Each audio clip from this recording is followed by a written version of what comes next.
go ahead and share my screen.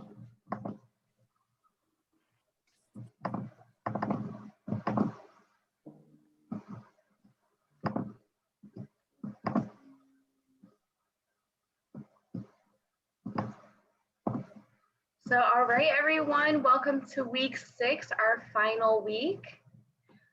We will be discussing web browsing and more. So here is the agenda. So we're going to start with web searching, and I'm going to talk about Google, Firefox, and Safari. We're also going to quickly make a Gmail account. This will come in handy if any of you are in the advanced course. And also, just to create a Google account is great. You know, you get an email and a drive and everything like that. Then we're going to quickly touch upon web safety and transferring photos and media from your phone to your laptop device, as well as Apple Pay. And then we're going to talk about phone updates. Does anybody have any questions about the agenda before we get started? All right, so let's just dive right in. The first web browsing tool that I want to talk about is Google Chrome. So on your device, this is what the icon will look like here. And for Apple devices, you may or may not already have Google Chrome downloaded onto your phone. If you don't, you can go ahead and download Google Chrome from the App Store. And if you're not sure, you can always try to download it from the App Store and it will say open instead of get, like we talked about last week. And you can browse the web by typing in keywords or website addresses into the search bar at the top. So here is our search bar. And as soon as we start typing in a website or a word, Google Predict will try to guess what you are trying to say. And then you're going to have a little drop-down menu here. So I typed in FAC, it figured out that I'm trying to spell Facebook. And then it has a little drop-down here that I can go ahead and click. You can also, so down here, there is a little plus sign and a box with the number 6 on it. So when you click this plus sign, it's going to open up a new tab. So think about it like if you were on your laptop or a desktop device. Every time you open a new tab, there are little tabs and they kind of add up over time, right? So that's why here it says 6. It's telling me that I already have 6 tabs open. And this is what the tabs will look like if you go ahead and click that box with the number 6. So here we can see what that looks like. And you can see my 6 tabs open. And like I said, you can go ahead and open a new tab by clicking this plus button. You can also click the back arrow and forward arrow to move between pages. So if you were looking at something like the weather, and then you typed in another email or website address, and then you wanted to go back and look at the weather real fast, and that was the last page you were on, you can go ahead and click the back button, and then you can go ahead and click the forward button to go back to the page that you were on originally. So again, background running pages or tabs like this one start to kind of accumulate in your device. So it'll kind of make your device slower. It's going to take up memory. So you want to make sure that we are cleaning out those tabs regularly. And to do so, you're going to go ahead and click your tab button here, and then it'll bring you to this screen. And once you're on the screen, you can go ahead and click the little X's, or you can click close all to close all the tabs that you have here. So if there was one tab that you wanted to keep open, for example, I have the Community Partnership on Aging website here. I reference it a lot. So I would click the X on all of these and keep that one. There's also a More button here, and it's signified by these 3 dots. So anytime you see 3 dots on your device, it means that it's going to offer you more options. And for this web page, you're going to see your history. So every time you Google something, every time you put in a keyword or visit a website, Google is going to keep track of that. So you're going to have a list of all the websites that you visited, all the words or phrases that you Googled. It'll show you a list of everything that you looked at recently. And it goes pretty far back, actually. I think it goes about a month back. And then if you go onto the website and you were on Google Chrome on your laptop or desktop device, and you looked at your history, it would go back significantly further.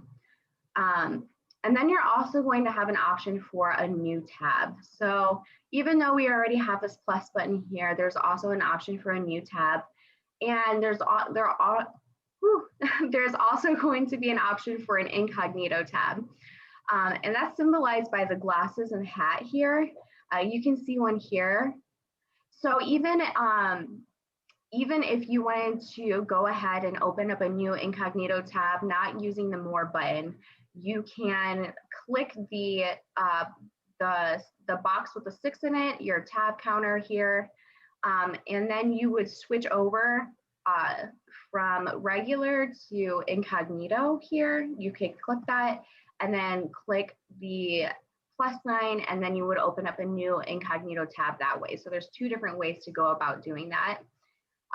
Incognito tabs are a way to have Google, I don't want to say not track you, and your like website browsing history or your keyword history, because it still does keep track of that. However, it won't show up in your personal history. So if you were in an incognito tab and you Googled Facebook, and then you went to go view your history, it wouldn't be there. So that's what the incognito tab is for, so that you don't see what you're searching for in your history. And then you're gonna have an option for recent tabs. So similar to your history, this will be for recent tabs. And what that means is that if I close this weather tab here, it might not be the last or like even the last 7 things that I searched, but it will give you the option to go ahead and open it. It's similar to the recently closed tabs, if any of you have seen recently closed. So it's very similar to that. So it's a really good way to go back without having to go through your entire history to find what you're looking for. And then finally, we have bookmarks. So bookmarks are a good way to get to a website.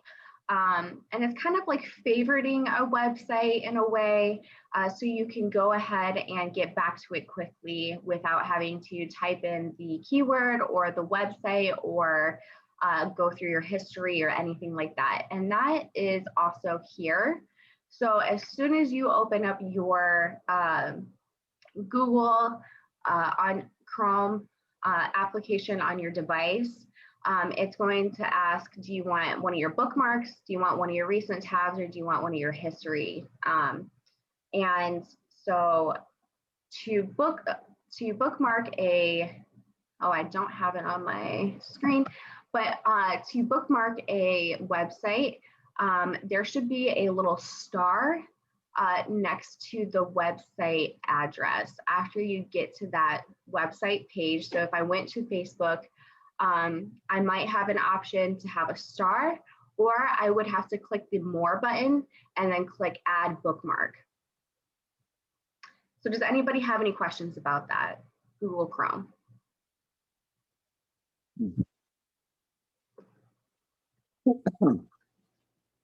Yeah.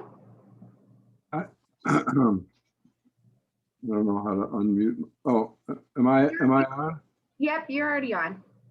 Yesterday, well, for my my iPhone,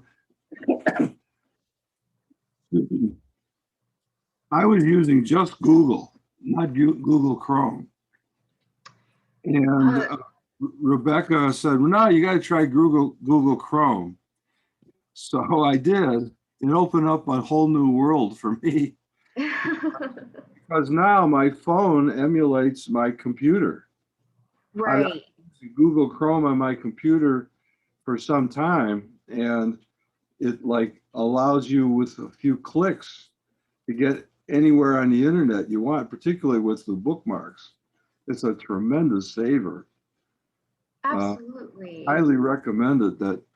And the thing was that when I opened up my account on my phone, that's my account, the same account that I have on my computer. So everything that I did over the years accumulated. Now I have it on my phone by just by logging in. It's an amazing tool for people that don't realize how powerful this stuff is. You do it once, you've got it. Well, thank you for the feedback, Art. Yes, it is absolutely a great application. It's probably the most used web browsing application that people use. It is definitely up there. So the next web browsing application we're going to talk about is Safari. Now, Safari is Apple's default web browsing platform. So it's already pre-downloaded onto all Apple products. This includes your tablet. So again, I really want to emphasize that this information is conducive for both your iPhone and your iPad. I almost forgot what that word was. I'm like, it's iPod. No, it's not. It's iPad. It's iPad. So it works a lot like Google Chrome in many different aspects. So I'm going to get into that. So to search words, phrases, or websites, you're going to use the search bar like here.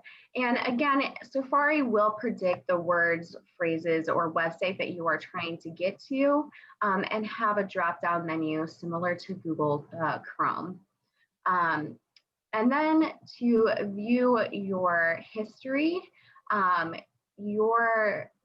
it's going to be this little book button here. So it's going to show you all of your bookmarks. And again, to add a bookmark, see up here, it'll show you favorites. And it will have a little star at the end of this once you actually get to the website. So once I actually get to Facebook, it should have a little star. It's going to ask if you would like to favorite it. And then when you get to your bookmarks, so when you click this little book button, it's going to ask if you would like to see your bookmarks, your history, or your incognito tabs. So yes. And then back here again, so if you wanted to look at your tabs, it doesn't show you a tab number like Google Chrome does. Instead, what it has is next to this book here for your bookmarks and history, it's going to have two little squares next to each other. And it's going to open up a page that looks like this. So if you had 10 tabs open, they're all going to be slanted like this. And to close a tab, you're going to want to swipe right. So it's a little less conducive, it's a little less easy to get rid of all of your tabs than on Safari than on Google Chrome, because you're going to have to swipe them away one by one. So if you have like 15 tabs, you're going to be swiping 15 times. If you have 30 tabs, you get the idea. There isn't an option to close all that I have found personally. You have to swipe them one at a time. And then to get to your private or your incognito tab, again, you're going to want to click the 2 squares. You're going to see all of your tabs that you have open. You can add a new tab with the plus button, or you can add a new incognito tab with the private button. And again, the incognito tab or the incognito feature allows you to Google something, or I guess search for something, or go to visit a website and not have it show up in your browsing history. So does anybody have any questions about Safari? This is nuts. There has to be a better way to close all these. Is this the reason my phone has slowed down? It could be. It could be. There are lots of different reasons why your phone can slow down, but having a bunch of tabs open on your Safari is definitely one of them. And unfortunately, I feel like Safari it doesn't have a close all button. I looked before I even made this PowerPoint to make sure that there wasn't a way. I just didn't see one. So if anybody knows a way, I think that really you're just gonna have to swipe. It did pop up and say close after so many, but I can't get that back. Okay. I noticed that frequently, if you're looking up something in Google, you'll also, Apple seems to want to put it in Safari. Yes, so that will be your default browser. And the way that you would go about changing your default browser, it's going to ask you if you open a link, like what do you want to open it in? And if it doesn't, then you can go to your settings. And I think it's like browser settings, and it should say set default browser, and you can change that to Google Chrome instead of Safari. Well, I think I have my phone set that way, but periodically when I go to look at Safari, I'll see a bunch of things that I was just on Google. It seems like periodically it'll duplicate them on Safari. I don't know why. But one thing I noticed though, any tab on Safari has a black X in the left corner. And if you tap that X, that's a way of getting rid of it also, as opposed to swiping it, which you can do a lot quicker than swiping.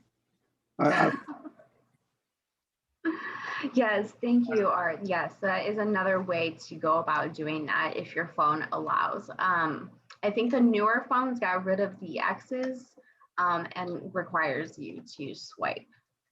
My phone's only 2 years old. It's not that old. Yeah, the new iPhone, I think 12 and up forth. Yeah. So now we have Firefox, and again, this is symbolized by one of these icons. So over the years, they have evolved, and the icons, itself has evolved. And on your device, it might look like any one of these. So again, Firefox is just another browsing platform that I wanted to quickly touch upon. So to get the Firefox app on your device, you're going to want to download it from the App Store. And again, you're going to want to type in keywords, phrases, or website addresses into the search bar. Again, it will try to predict what you're saying and offer a drop-down menu. And the home screen will provide news and popular website links. So that is what's a little bit different about Firefox, is it already has like a little trending news thing. And yes, So to go ahead and open up a new tab, you're going to want to click, I believe there is a little plus button, yes, right here.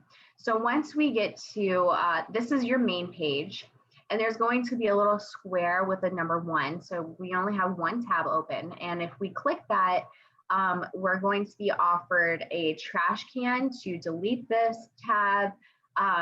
This little glasses mask icon is your incognito tab. And the plus icon, again, is to open up a new tab. Again, you can also open up a new tab by clicking these 3 lines. And it's going to offer you to open up a new tab as well. You can, just like Google Chrome, go back and forth using the back button and the forward button on your Mozilla Firefox application. So if you wanted to go back to the previous page or forward, that is the way to do so. And again, background running pages, you can click the X here, or you can click the trash can. So that, I think the trash can, yeah, is going to delete one at a time as well.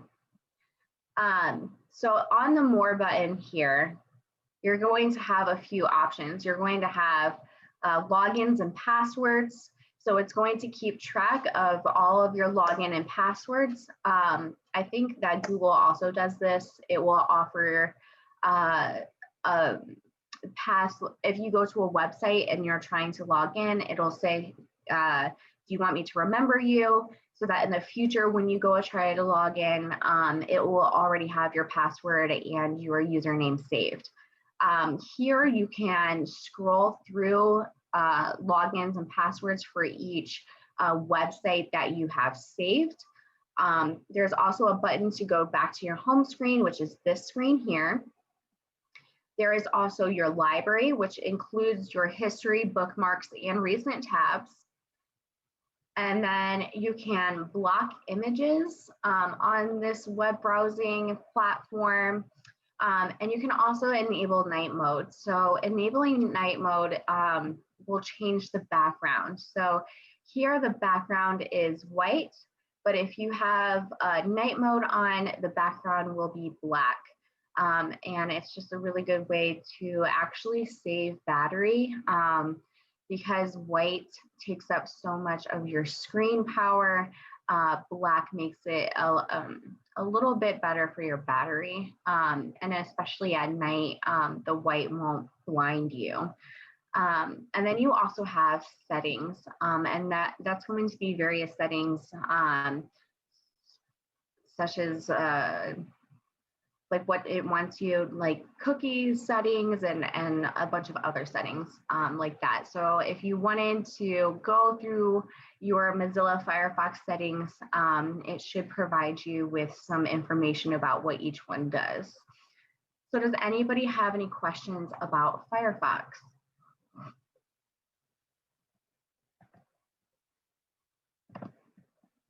All right. So I really quickly wanted to talk about the differences in browsers because I just gave you 3 different options. And as you can see here, there are several more. So we have Mozilla Firefox, Google Chrome, Safari, Microsoft Edge, Internet Explorer, and Opera. And really the 2 biggest differences are the support and the rendering. So support includes scheduled updates, security updates, bug fixes, your JavaScript and other special functionality to your browser. Most browsing platforms operate very similarly, and some websites or functionalities might work better on certain platforms. So if you notice that you're having trouble logging into Zoom on one platform, you might want to try another platform. It might just support it better. So that's the biggest differences. There's not going to be a huge noticeable difference between the platforms for most basic users. So does anybody have any questions about the browser differences?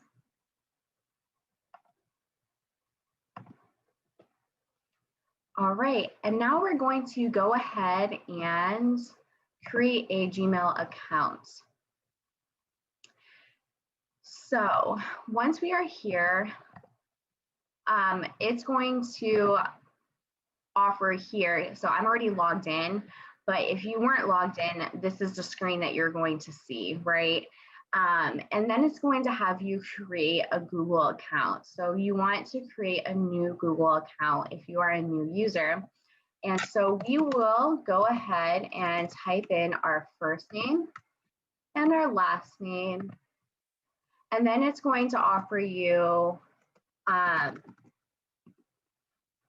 few options for your username. So typically speaking, you want to pick something that has your first and last name or your first and last initial and some sort of number combination. That's just what most people do. And it kind of just makes you look a little bit more professional if that matters, and you know. So you usually want to, oh, and it'll tell you if that username is already taken. So then you're going to have to add in another number or another letter or change things around until it says that you can go ahead and use that. It'll also offer you some variation down here, right? So we have Winter A 274, Amy Winter 285, Winter Amy, you get the point. So there's going to be quite a few options here in case you're having a hard time trying to get one that hasn't already been taken. And then you're going to want to click your password. So here I'm just going to enter a generic password, and it tells you what the password criteria is right underneath. So it says use 8 or more characters, a mix of letters, numbers, and symbols. So typically speaking, it's going to want you to use a 1 capital letter, 1 special symbol, so a question mark, an exclamation mark, some sort of special character, and a couple of numbers.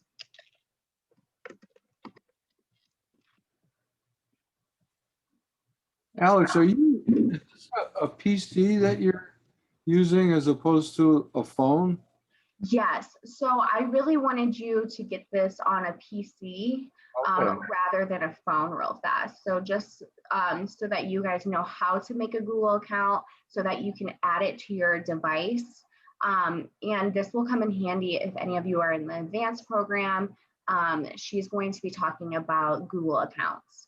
So yes, thank you, Art. That's a really good point to make. This is on my laptop or desktop device.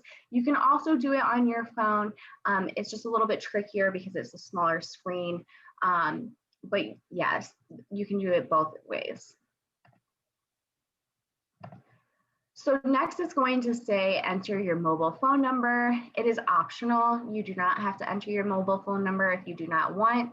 And then it's also going to ask if you would like to have a recovery email address.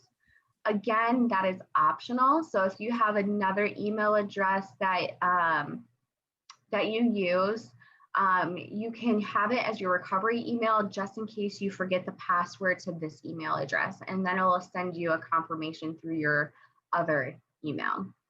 And then it's going to ask your birthday. So we will go ahead and add in a birthday, and you can also add your gender, or you can say I'd rather not. And then when you click next, it's going to ask you to agree to the privacy and terms of Google. And then you can just go ahead and click I agree.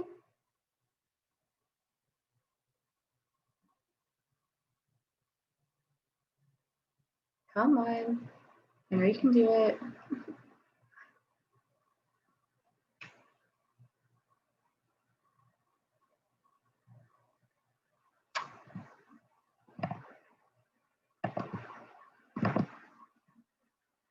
Oh my goodness. Okay.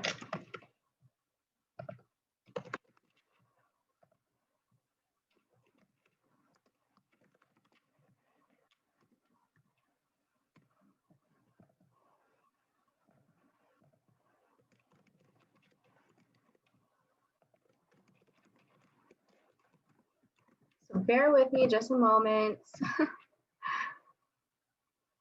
We're going to not say, and then we click next. And then we can click I agree.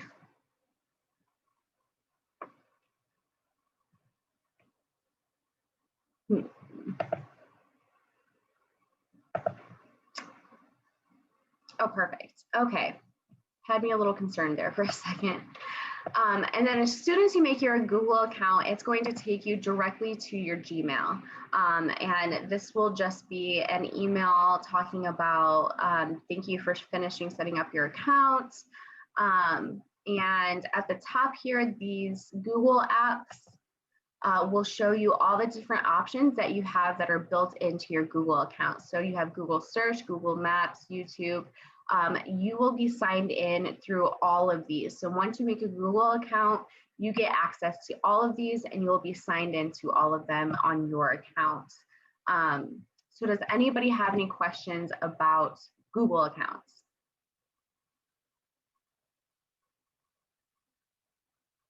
Sorry. Oh, so typically, if I want my Gmail normally I go to my Gmail through my Windows 10 mail app. Mm-hmm. But sometimes I will be in Google, and, Yes. and usually there's a spot there where you can go to your Gmail. But I didn't realize that you could have a separate page just for Gmail that you could go into other Google apps. It's kind of interesting.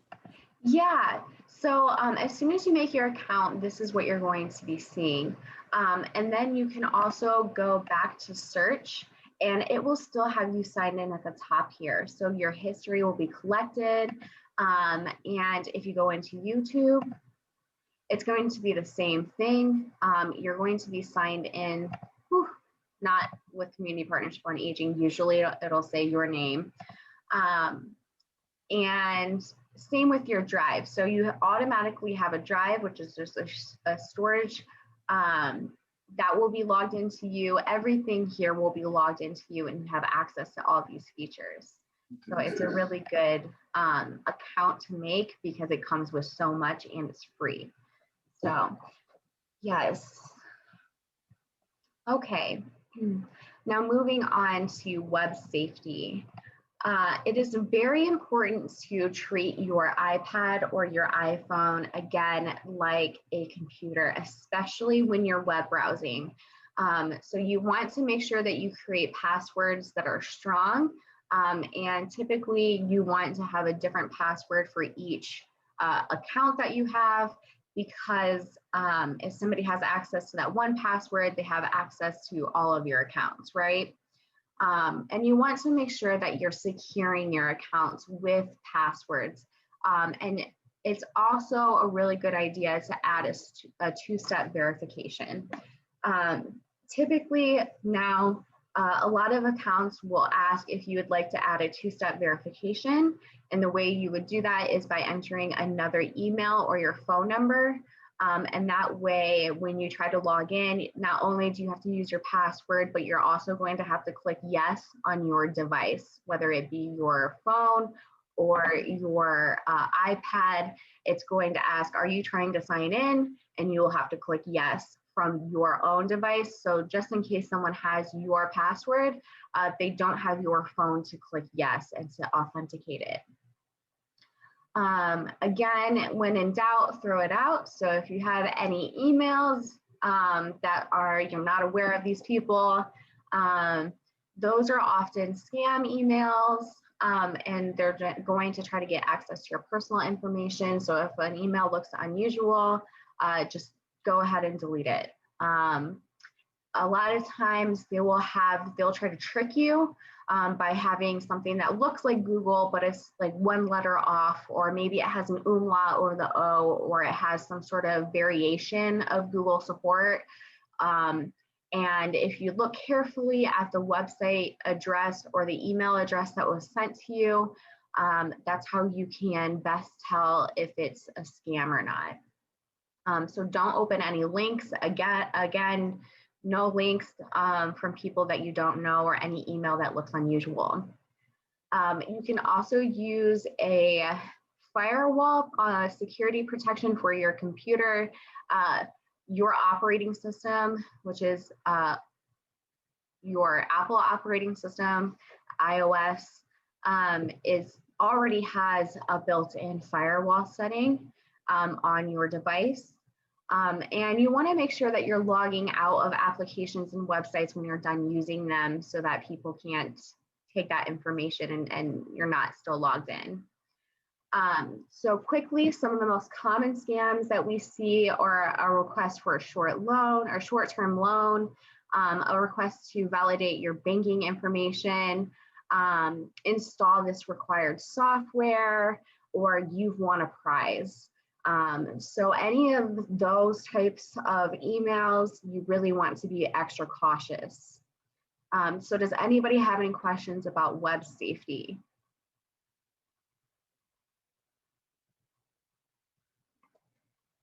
Okay. So next we have Apple Pay. So Apple Pay is a mobile payment and digital wallet service that allows you to make payments in person. I really want to emphasize in person. Like, this is not for you to use like on Amazon to buy things. This is an in-person application. So when you get to a store, and some of you might have already seen this or know about it. You can take your Apple device, you can open up your wallet with your credit card or debit card information. And right here, it's going to ask for your facial recognition. So you're going to hold it up to your face. It's going to read your face, authenticate that it is you. And then you're going to want to take your device and lay it on the card reader. So right here is a good example of that, this bottom picture. So on the card reader, a lot of them now have wireless payment, and this is a wireless payment method. That is so that you don't have to carry around debit cards or credit cards anymore. You can simply access them from your smart device. It is kind of magical. So to set up, you're going to want to access your wallet, and your wallet is an application that's already pre-installed on your Apple device. It should have been pre-installed. So if some of you might have deleted it or disabled it, you would just go to your app settings and make sure that it's there. And then you're going to want to tap the plus button to add a new card.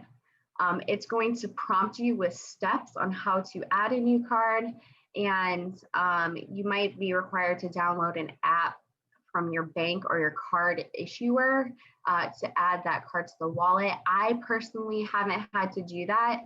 I just follow the steps, add in my card information, and I'm good to go. So as soon as you add in your card information, you're going to want to tap next. And your bank or your card issuer will definitely verify this information, and you should be good to go. So when you have that information, you're going to want to, so after your bank verifies that card, you're going to want to tap next. And then to pay, you're going to want to double click the side button from your wallet application. So as soon as you get to the wallet application, you're going to want to click this side button twice real quickly to authenticate your facial ID. And then, or you're going to enter a passcode. So if you don't have facial recognition set up on your phone, it's going to ask you to set up a passcode.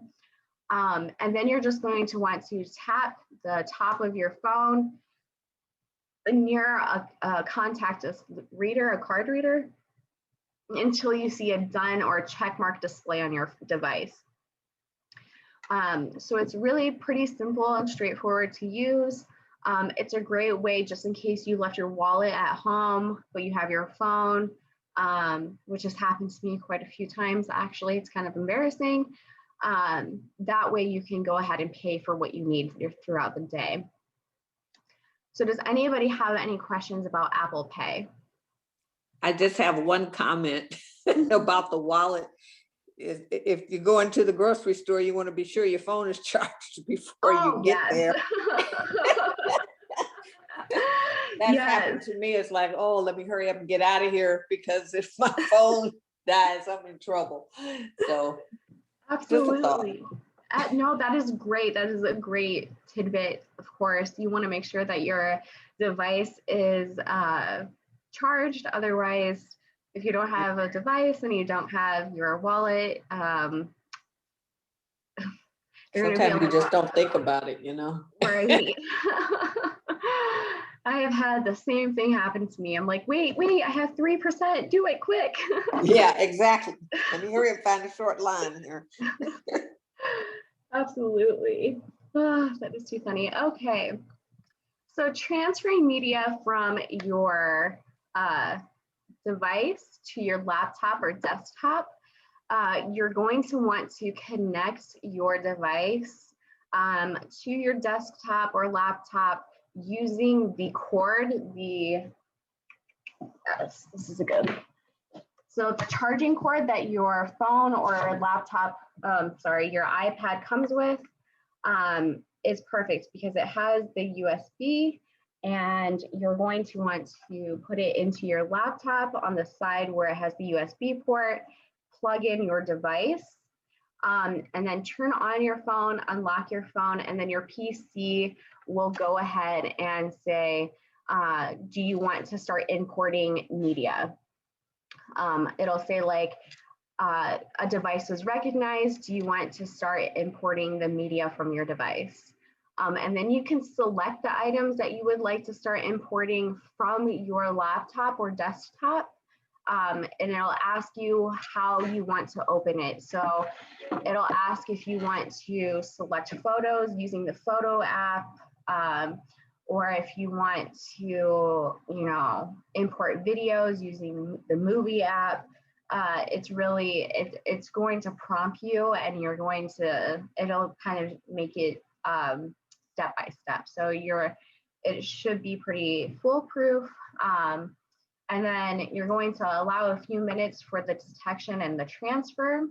And then you can view your photos by clicking your File Explorer, which looks like this. It's a little icon that looks like a little document, a manila envelope. And then when you do that, you can scroll into downloads.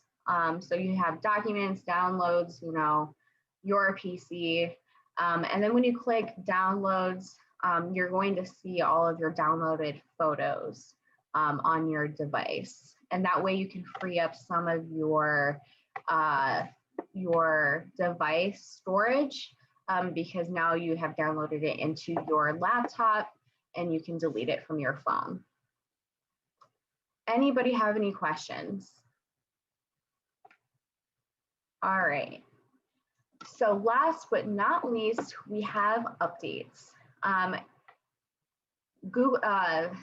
Apple especially loves updating. I've had both a Samsung and an Apple device, and Apple comes out with a new update, I swear, every month. So you're going to want to remember to click to connect to the internet. To connect to the internet or your Wi-Fi or your cellular data before you start an update, because it does take quite a bit of power, I guess you can say. So if you have a limited data plan, make sure that you're connected to Wi-Fi. Otherwise, you're going to be charged an exorbitant amount for downloading the update. And typically your phone will automatically alert you if there's an update available. It will have a little notification on your screen. So like this, it'll say like there's a new update available. And then it'll ask like what time you want to download that update. And I'll say like, I'll update this phone at 3 a.m. or something, or you can say install now. Depending on the update, that could take anywhere from like 5 minutes to I've had one take like 20 minutes. So you really want to be aware that if you're going to click update now, that you're not going to need your phone. anytime in the next half hour, I would say. And to manually check for updates, you would want to go to your settings and tap software update and tap download and install. And then you can update now by clicking install. And then if asked, you will enter your passcode. For the most part, they won't ask you for your passcode. As soon as you tap install now, it's going to start installing the updates. It is important to make sure that you're continuously updating your device. So if someone is not updating their device, or if they're clicking later, or they turn off their updates, my mom turns off her updates and then wonders why her phone is suddenly going slow and why all the functions aren't working.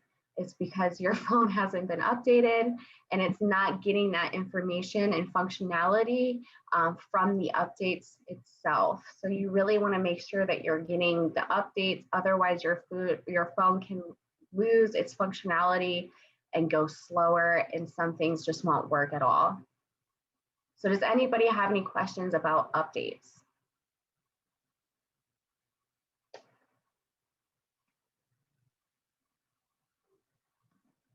All right, well, thank you all so much. There's no new agenda to go over, so I wanted to go ahead and take the opportunity to thank you all for participating and allowing me the opportunity to provide this information to you all. I really hope that you got something from these lessons and that you're a little bit more comfortable using your devices. Yes, thank you very much, Alex. Thank you. I really enjoyed it.